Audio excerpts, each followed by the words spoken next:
নেশার টাকা জোগাড় করতে এবার স্বয়ং কালী ঠাকুর ঘর সহ শিক্ষালয়ে হানা দিল চোরের দল। ঘটনাটি ঘটে বিশালগড় থানাধীন বাইদারদিঘি শক্তি মাতা সংঘ কালী মন্দিরে এবং পিএম শ্রী বাইদারদিঘি এইচএম স্কুলে। প্রথম ঘটনাটি সংঘটিত হয় স্বয়ং কালী ঠাকুর মন্দিরে।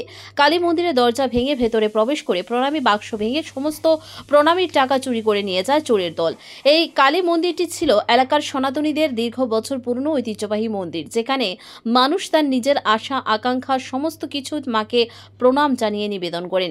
এই কালী মন্দিরে চুরির ঘটনা এলাকায় আতঙ্কের সৃষ্টি হয়। দ্রুত ঘটনায় জড়িত অভিযুক্তদের গ্রেপ্তারের দাবি জানিয়েছেন জাতি ধর্ম বর্ণ নির্বিশেষে সকল অংশের জনগণ। দ্বিতীয় ঘটনাটি PM Shri Baidardighi HS school mid day মিলের ঘরে দুঃসাহসিক চুরি। ঘটনার তদন্তে নামে বিশালগড় থানার পুলিশ। ঘটনাটি ঘটে মঙ্গলবার গভীর রাতে। প্রায় প্রাত বিভাগের শিক্ষক শিক্ষিকারা স্কুলে এসে হঠাৎ দেখতে পায় মিড ডে মিলের ঘরে তালা ভাঙা অবস্থায় রয়েছে। বুঝতে নাকি বাকি নেই স্কুলে চুরি হয়েছে। খবর পেয়ে ঘটনাস্থলে ছুটে আসে এলাকার বিজেপি মণ্ডল সভাপতি সহ প্রধান। মিড ডে মিল করে বিভিন্ন সামগ্রী চুরি করে নিয়েছে চোরের দল। জানা যায় বেশ কিছুদিন পূর্বে উক্ত স্কুলে চোরের দল হানা দিয়ে 40টি ছোট আকারে ল্যাপটপ, যাকে ট্যাবলেট বলা হয়, সেইগুলি চুরি করে নিয়ে যায়। তবে মণ্ডল সভাপতি অভিযোগ, ব্রাউন সুগার সহ একাধিক নেশায় আসক্ত যুবকরা তাদের নেশার টাকা জোগাড় করতেই এলাকায় এই সমস্ত চুরির ঘটনা সংঘটিত করছে। নেশায় বর্তমানে যুব সমাজ ধ্বংসের পথে। সংবাদ মাধ্যমে বুধবার সকাল আনুমানিক 10টা নাগাদ বিস্তারিত জানান মণ্ডল সভাপতি নারায়ণ দেবনাথ।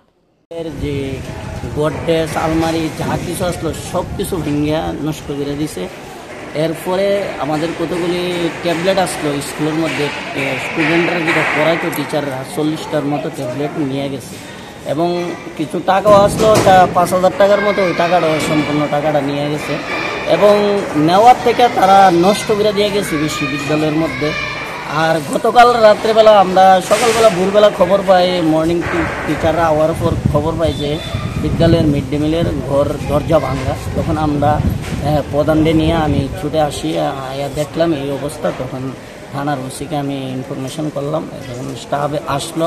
আসার পর আমরা দরজা খুলে এখন দেখলাম যে ভিতরের মধ্যে তারা খাবার দাবারও খেয়েছে, এখানে সিঙ্গারা ভেঙে পড়ে রয়েছে এবং যে কাজ করার মহিলারা যে দাও ছিল সেই দাওটাও এখানে বাইরে ফেলে রেখেছে। তো আরেকবারও এরকম হয়েছিল গত 1 বছর আগে আমাদের এই বিদ্যালয়ে মিড ডে মিলের সিলিন্ডার চুরি করে নিয়ে গিয়েছিল। তো এই সিলিন্ডারগুলি আমরা আবার পেয়েছি, চুরও আমরা ধরেছি। তারপর আমরা তাদেরকে থানায় হ্যান্ড ওভার করেছিলাম। কিন্তু আগে যারা যে চুরি ঘটনা করেছিল তারা এখনও বাড়িতে নেই, তারা অন্য রাজ্যে আছে। কিন্তু কে বা কারা, আমার মনে হয় বিশেষত এই এলাকার যারা ড্রাগস অথবা অন্য নেশা যারা ব্যবহার করছে, আমার মনে হয় তারা এইগুলি নষ্ট করছে। কিন্তু নেওয়ার কাজ থেকে বেশি আমাদেরকে ধ্বংস করে দিয়ে যাচ্ছে, আমাদেরকে সরকারি সম্পদগুলি নষ্ট করে দিয়ে যাচ্ছে।